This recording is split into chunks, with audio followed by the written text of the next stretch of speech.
आखिर कोई किसी के प्यार में इस तरह पागल कैसे हो सकता है कि अपने दो मासूम से बच्चों का कत्ल कर दे और अपनी बीवी को भी मौत के घाट उतार दे।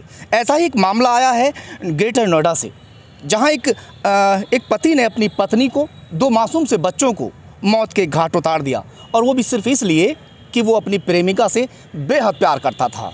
जी हाँ, नमस्कार, आदाब, मैं हूं आपके साथ ज़हीर खान और आप देख रहे हैं खबर तहकीकात।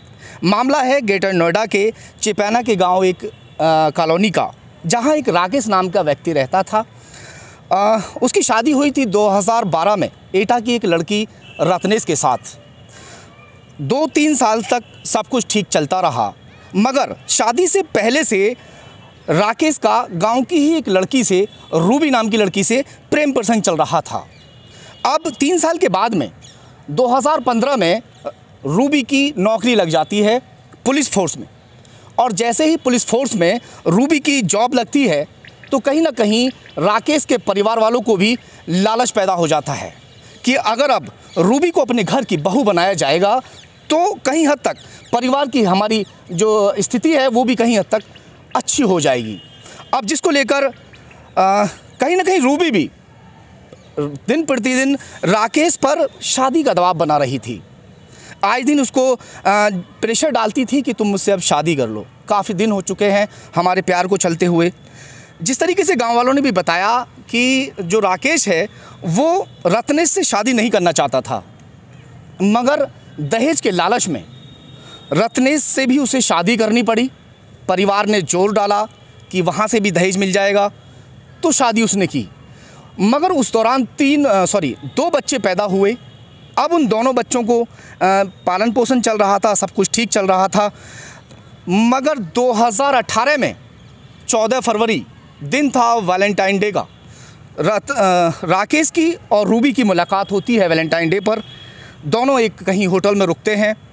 उस दौरान जो रूबी है वो राकेश पर प्रेशर डालती है कि अब आपको शादी हर हाल में मुझसे करनी होगी, वरना मैं अपनी जान दे दूंगी।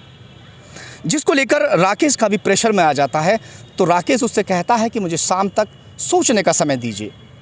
अब राकेश काफ़ी तनाव में था और आखिर उसने अपनी पत्नी और बच्चों की हत्या की साजिश रच डाली, और अपने 2 छोटे छोटे बच्चे जिनकी उम्र महज 3 साल और 1.5 साल थी, उन दोनों बच्चों को पहले मारा। उसके बाद अपनी पत्नी को भी मारकर अपने ही घर के अंदर बेसमेंट में तीनों को दफन कर दिया। और वहाँ से पहुँचता है रत्नेश के परिजनों के पास में। रत्नेश के पिताजी से कहता है कि वो तीनों घर से गायब हो चुके हैं और FIR दर्ज करा देता है। लगभग 6 महीने तक साथ में उनको ढूंढता है, मगर जब उनका कोई पता नहीं चल पाता, घर में जहां उन्हें दफन किया गया था उस जगह पर सीमेंट की दीवार खड़ी कर देता है ताकि किसी को शक ना हो। अब 6 महीने के बाद जब मामला शांत हो गया, उसके बाद में अपने पूरे परिवार को वहां से लेकर कहीं और चला जाता है। मकान को किराए पर देने के बाद अपने परिवार के साथ में वो दूसरे शहरों में जगह बदल बदल कर रहता है। बात अभी यहीं ख़त्म नहीं हो जाती है।